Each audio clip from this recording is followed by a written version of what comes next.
Trying to figure out who I am, and just felt a little bit lost. Hear me, I'm not the man I was.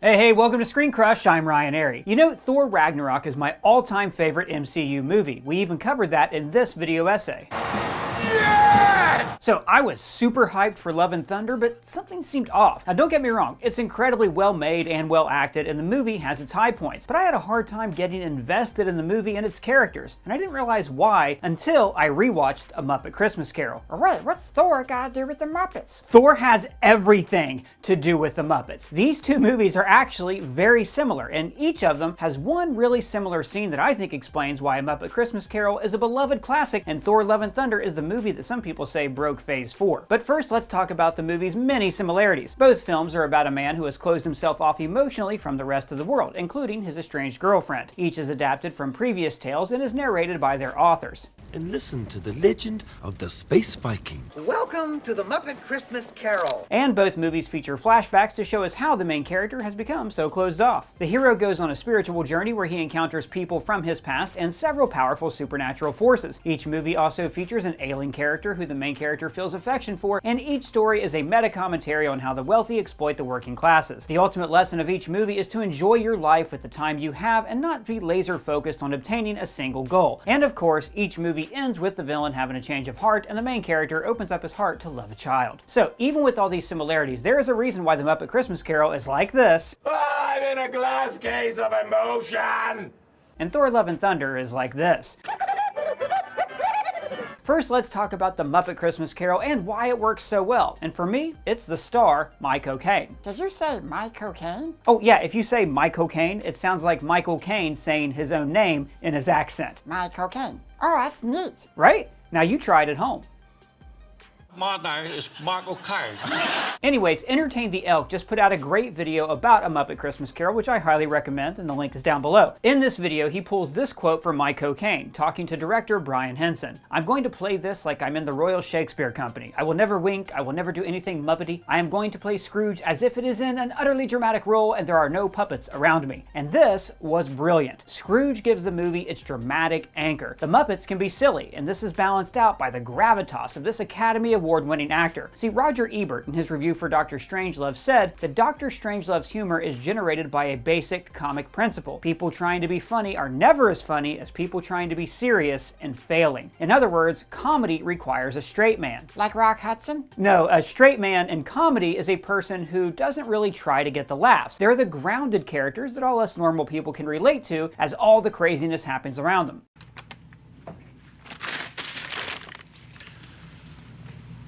I don't know what I expected. Like in this classic routine, Who's on First? Who is on first, Lou? What are you asking me for? Lou Costello doesn't understand that the baseball players are named after pronouns. Bud Abbott, the straight man, is the one who enables this gag because he is the one who is creating the framework for this comical misunderstanding. Telling him. You said none yet. Go ahead and tell me. Who's on first? What's on second? I don't know. Is on third. Being a straight man is an unsung skill. Costello even made 10% more money than Abbott, but Michael Caine's willingness to play this role with such sincerity enables this film to have both humor and heart. Muppets are inherently silly. For instance, this scene embodies why the humor in this film works so well. How would the bookkeepers like to be suddenly Unemployed! This is my island. This is why, in all the best Muppet movies, the humans are always the straight man. Whoa! What's the matter with you? That's my Jack. I really did care for you, you know. I know. We could have had the world on a silver platter. This is embodied perfectly by Orson Welles in the Muppet movie, playing the studio head who only has one line. Prepare the standard rich and famous contract for Kermit the Frog and Company. Or then there's the waitress in Muppets Take Manhattan who is just trying to make ends meet, like an ordinary person who gets mixed up in Muppet craziness. And yet, as Entertain the Elk points out, the inclusion of Charles Dickens also gives the movie gravitas and honors the roots of the story. This helps the human drama feel like that it has stakes. So the key scene that I think defines this movie is when Scrooge rejects his girlfriend Belle. Both this scene and the one in Thor Love and Thunder take place at the midpoint of the movie when characters are typically at their lowest point. And before we even get to the scene, we learn that this is one of Scrooge's most painful memories. Oh, please. Do not show me that Christmas.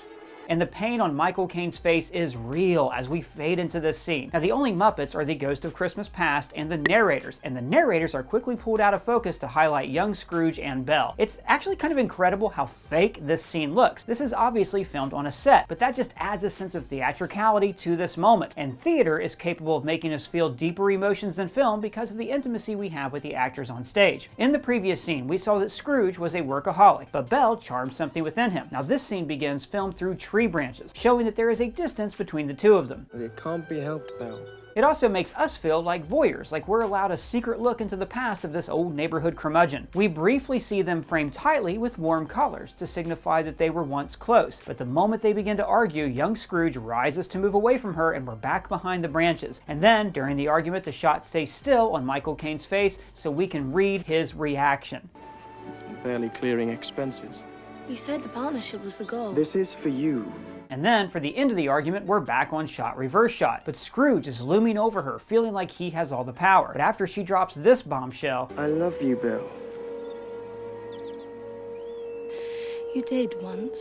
she exits the frame altogether, leaving Scrooge alone with very little look room. Framing a shot this way implies that there is information the character cannot see, that he is missing out. And as she walks away, Scrooge is further obscured by tree branches. And then we get our first shot of the Muppets, but they're sad. Gonzo even comforts Rizzo. Oh, Rizzo.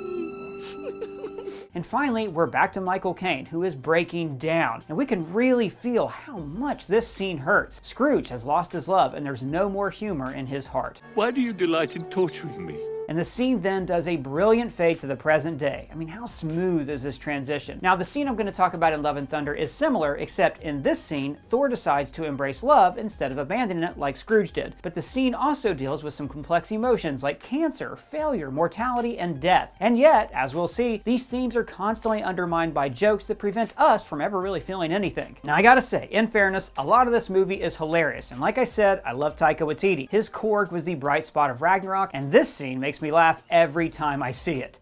Piss off, Ghost! But I think that Thor Love and Thunder gives us too much of a good thing. It's all icing and no cake. I think actors genuinely love working with Taika Waititi because he lets them cut loose and play. Everybody wants to play with him. But the problem is, comedy works so much better if one person refrains from playing around, because you need that straight man to anchor a scene. Love and Thunder does not have a character to anchor the comedy. Everybody is here to goof off and have a good time. So briefly, let's look back at Ragnarok for an example of what worked. In that movie, Thor was the straight man. He was the regal space god who was thrown into these ridiculous situations in this weird madcap world. Like, he's in a junkyard, he gets captured, he's in this weird Willy Wonka tunnel, he gets his hair cut by Stan Lee, and then Jeff Goldblum is suddenly DJing for him. Thor is just trying to escape this planet and stop Hela from destroying Asgard, but the planet will not let him go. He keeps trying to be serious and fails. I choose to run toward my problems and not away from them. That's what... Or when he's trying to explain the personal significance of his hammer, and Korg just kind of spells everything out. Sounds like you had a pretty special and intimate relationship with this hammer, and that losing it was almost comparable to losing a loved one. Now, this scene is actually important because by vocalizing the importance of Thor's hammer, Korg is actually undermining its importance. It's like he's trivializing the relationship Thor has with the hammer, which is a way to signal to the audience that the hammer does not matter. Are you Thor, the god of hammers? The real power was inside Thor all along. And Thor playing the straight man in the movie also means that he gives the other characters emotional weight. Like when he tells his brother, Loki, I thought the world of you.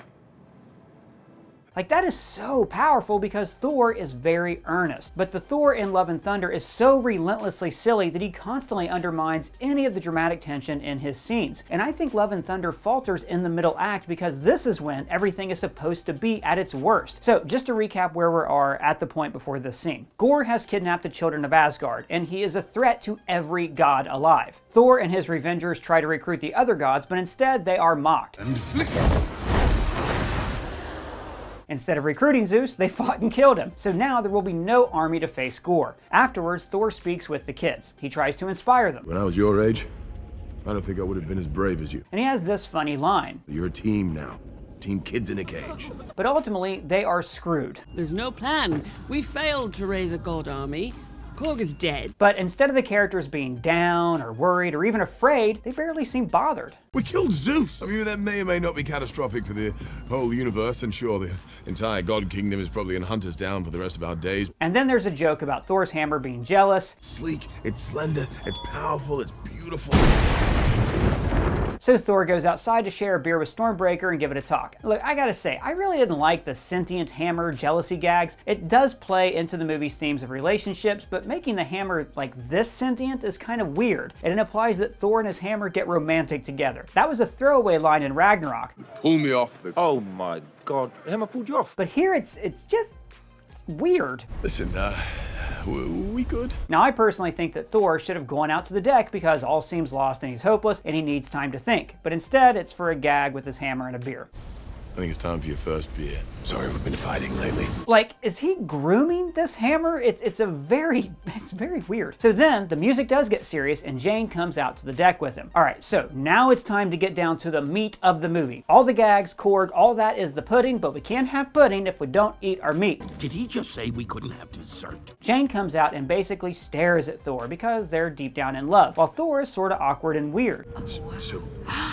Beautiful. He was never this way with her before, but look, I get it. He's nervous now, so it's kind of cute. So Thor is doing shtick, talking about space dolphins. They're very loyal creatures.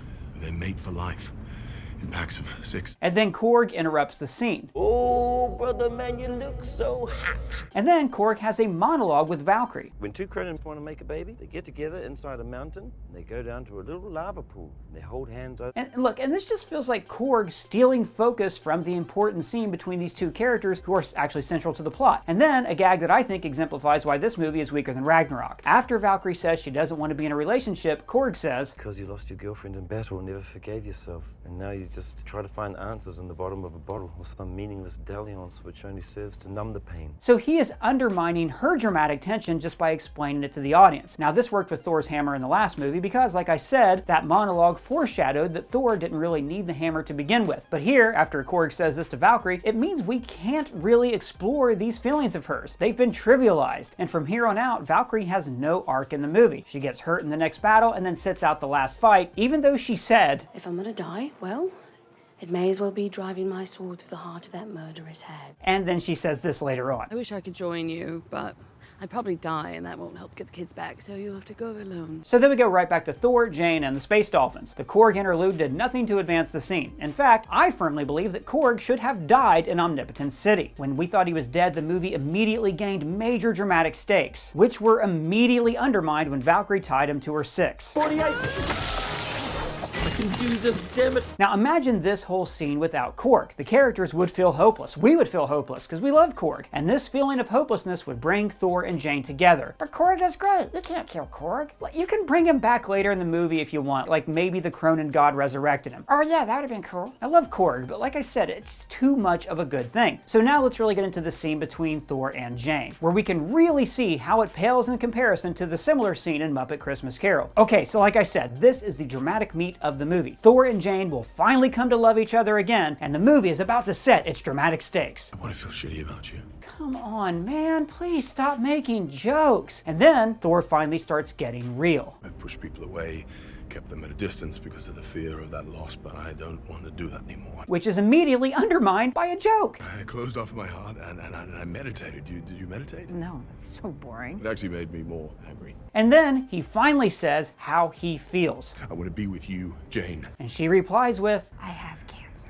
And this is the moment that should have been the low point. This is when Belle walks out on Ebenezer. I should note here that Taika Waititi does have very personal feelings about cancer. His mother had cancer when he was a child, and he's talked about how that affected him. And I started getting really paranoid that I was going to get it, and I started thinking, okay, if I keep thinking about that, that's going to make it happen, and I'll have to stop thinking about it. Now, I'm assuming that he dealt with his mother's illness with humor, and that is how Jane and Thor deal with it in this scene. I don't have cancer.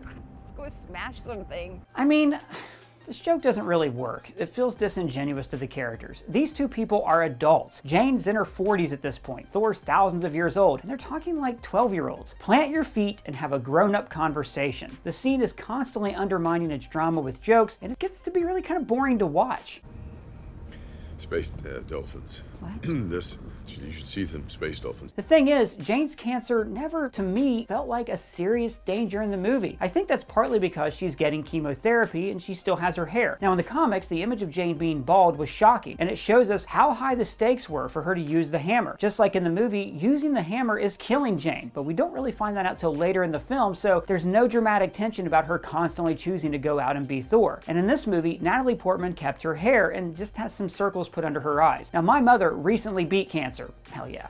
Now, I've known lots of people who've gone through chemotherapy, and it is scary when you see them bald for the first time. It's a visual reminder that for all of us, tomorrow is not a promise. So I think this was a huge missed opportunity to add some dramatic tension to the movie. Although, I will say, my mom totally rocked the bald look. I'm not going to show a photo of her because she would get embarrassed, but trust me, she looked great. Love you, Mom. And I will say that after all this jokey stuff, the scene does settle down, and this Academy Award winner can get to work. I was just feeling tired, and then they told me I have stage 4.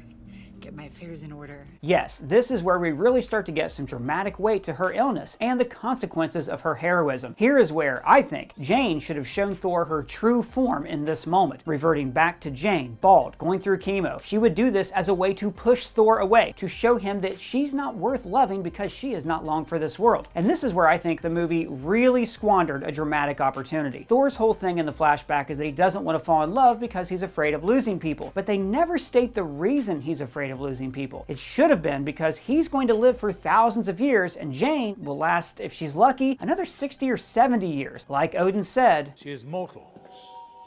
Illness is their defining trait. The reason that Thor pushed Jane away should have been because he was afraid of her dying. He had just lost his mom, and he didn't want to watch another woman that he loves die. But this is never addressed. They're both just afraid of having their hearts broken. And then they finally hook up. How are you feeling? Shitty. How shitty? Really shitty.